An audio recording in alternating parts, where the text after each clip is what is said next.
அர்த்தநாரியாய் வித்தகம் செய்யும் அருணாச்சலனே போற்றி. சிவ ஓம் நம சிவாய. நர்த்தனம் தாண்டவம் நாடகமாடும் நாகநாதனே போற்றி.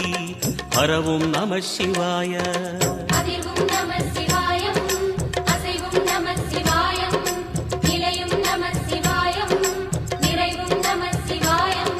ரமணமுனிக்கு ரகசியம் சொன்ன ராஜலிங்கனே போற்றி. சிவ ஓம் நம சிவாய. இமையோர் தலைவன் பதவியும் வழங்கும் ஈச மகேசா போற்றி. ஹர ஓம் நம சிவாய.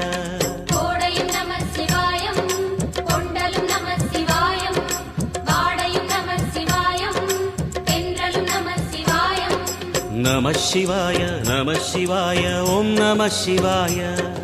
நம சிவாய நம சிவாய ஓம் நம சிவாய.